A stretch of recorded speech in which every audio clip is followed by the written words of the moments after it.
Joseph se jeta sur le visage de son père, pleura sur lui et le baisa.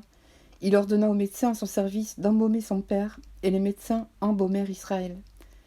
40 jours s'écoulèrent ainsi, et furent employés à l'embaumer, et les Égyptiens le pleurèrent 70 jours.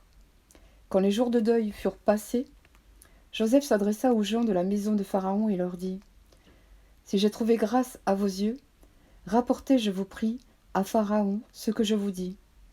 Mon père m'a fait jurer en disant : Voici, je vais mourir, tu m'enterreras dans le sépulcre que je me suis acheté au pays de Canaan.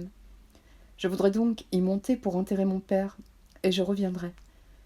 Pharaon répondit : Monte et enterre ton père, comme il te l'a fait jurer.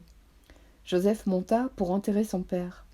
Avec lui montèrent tous les serviteurs de Pharaon, anciens de sa maison, tous les anciens du pays d'Égypte, toutes les maisons de Joseph, ses frères et la maison de son père. On ne laissa dans le pays de Goshen que les enfants, les brebis et les bœufs. Il y avait encore avec Joseph des chars et des cavaliers, en sorte que le cortège était très nombreux. Arrivés à l'ère d'Atad, qui est au-delà du Jourdain, ils firent entendre de grandes et profondes lamentations, et Joseph fit en l'honneur de son père un deuil de 7 jours.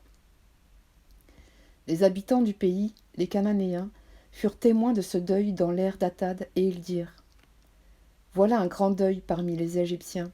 C'est pourquoi l'on a donné le nom d'Abel-Misraïm à cette terre qui est au-delà du Jourdain. C'est ainsi que les fils de Jacob exécutèrent les ordres de leur père.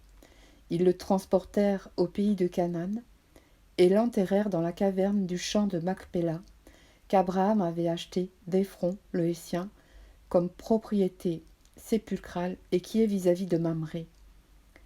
Joseph, après avoir enterré son père, retourna en Égypte avec ses frères et tous ceux qui étaient montés avec lui pour enterrer son père.